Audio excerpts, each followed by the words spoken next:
Hi there. My name is Angie Cornwell. I'm the dietitian here at the Oxford County Community Health Center.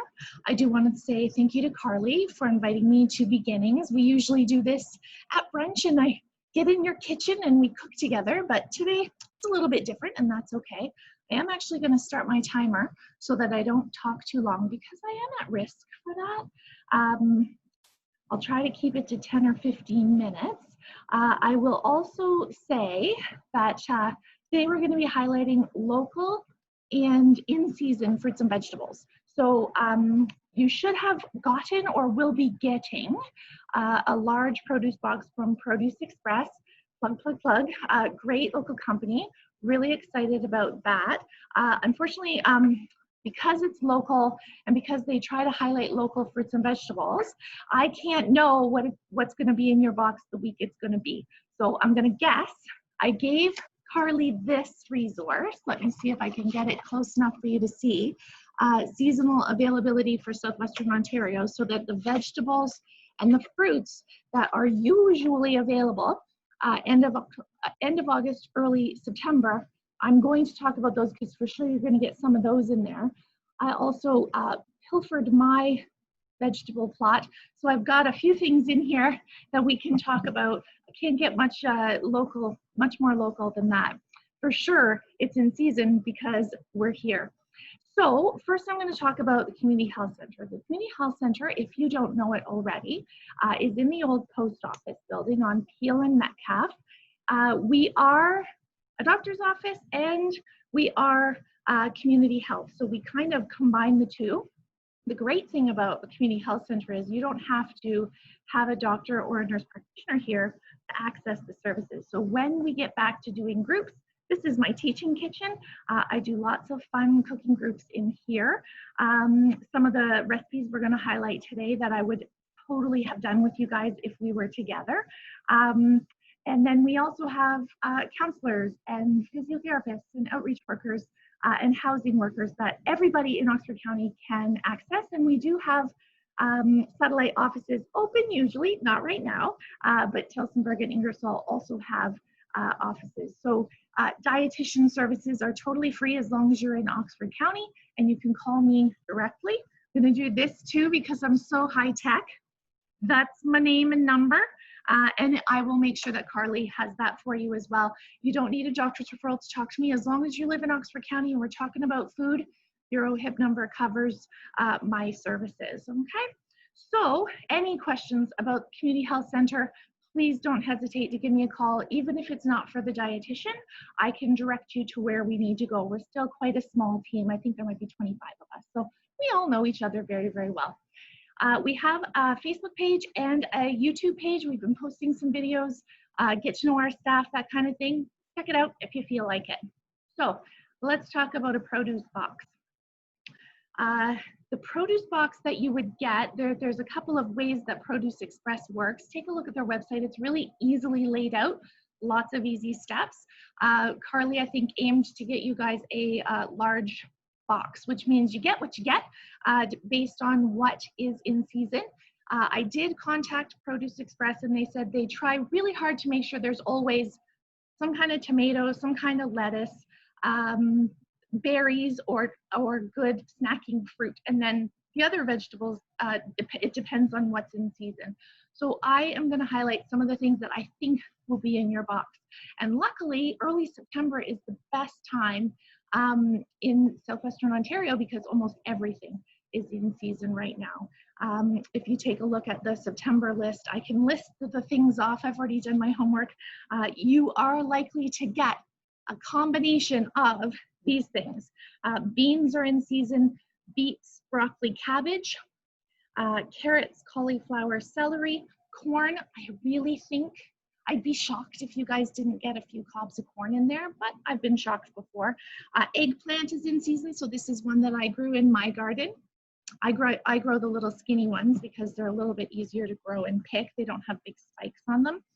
Peas and peppers, potatoes, so new potatoes are going to be out. They're so yummy and so different. We might talk about those for sure. Squash and zucchini. So I also picked a zucchini out of my garden. Now I grow yellow ones or white ones or striped ones simply because the green ones, they get really big really fast, and if they're the same color as the leaves, I have trouble noticing them and then they get too big. So this one is, I'm gonna say medium. The recipe I'm gonna highlight today is stuffed zucchini.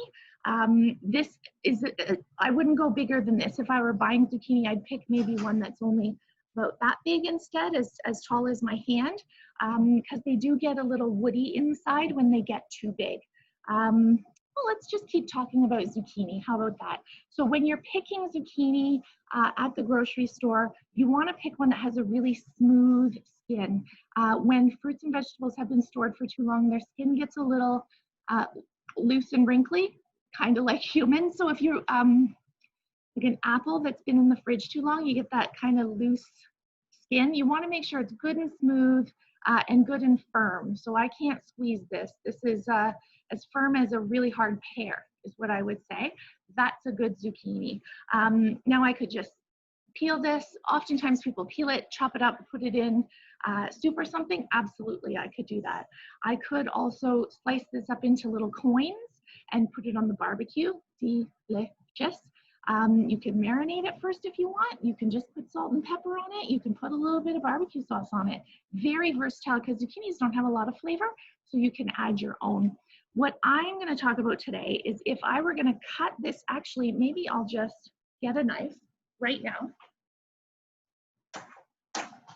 and I'll show you.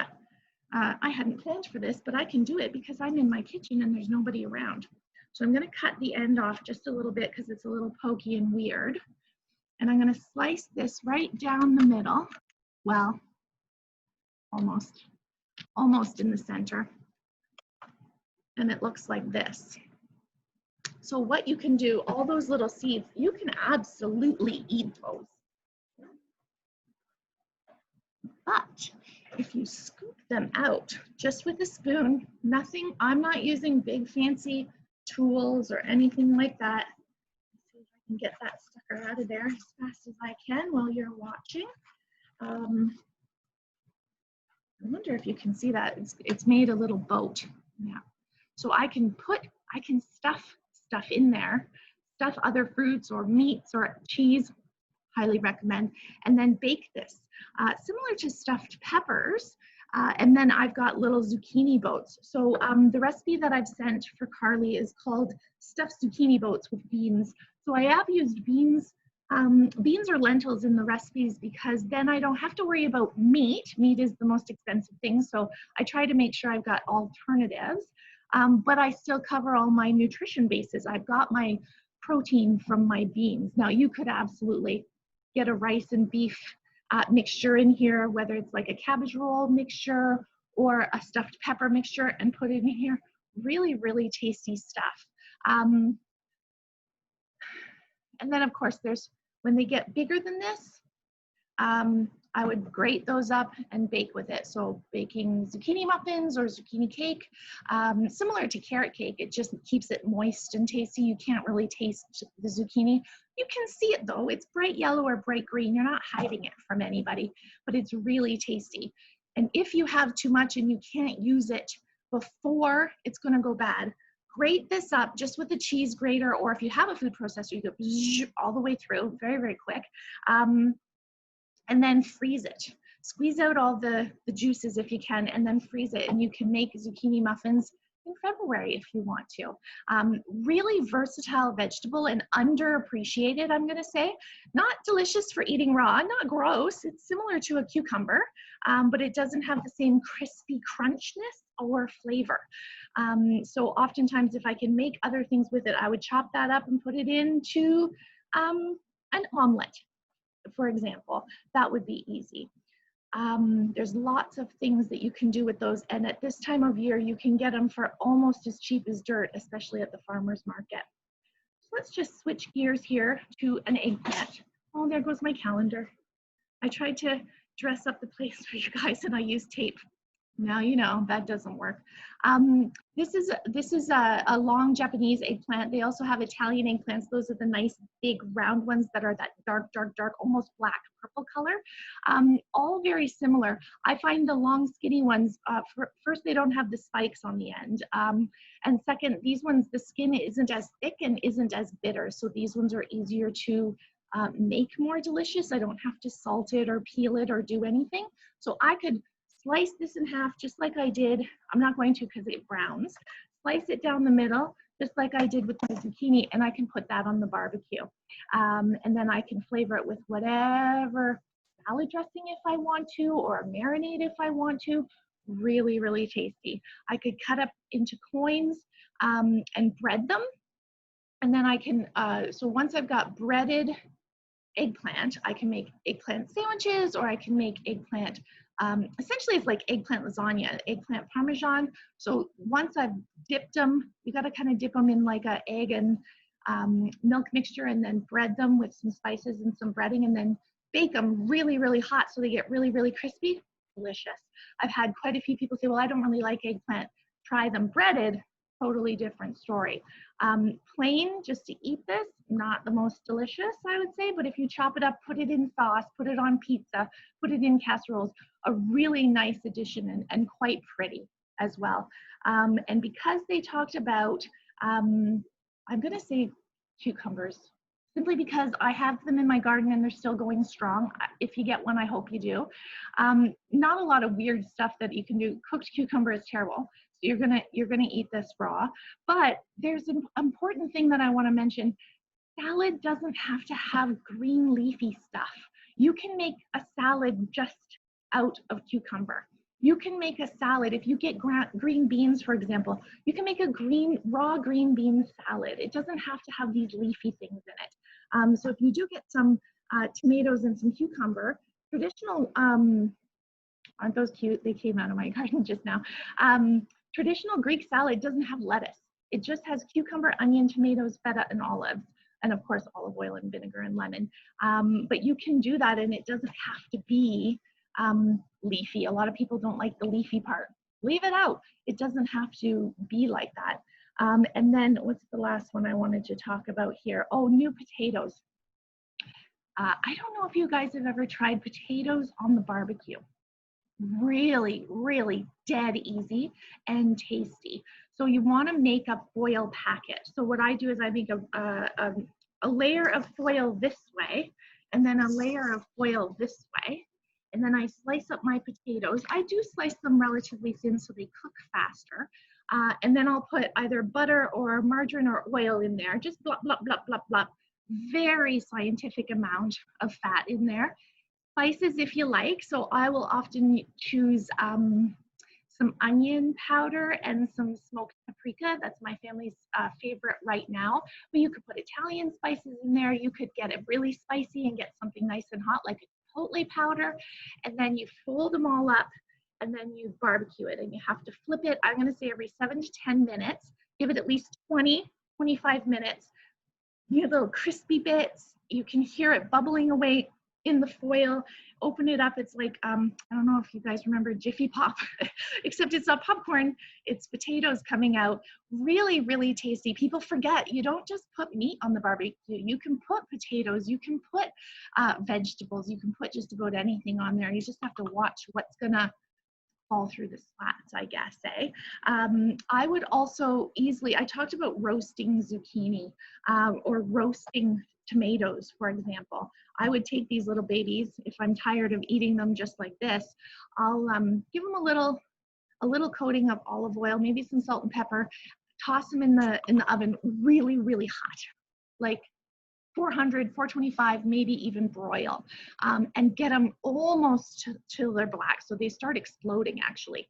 Really sweet and delicious on top of pasta, on top of salad, on top of egg dish. Really, really tasty as well. So roasting and broiling some of these vegetables to give them that caramelized brown color and to bring out some of that flavor really changes what a vegetable tastes like.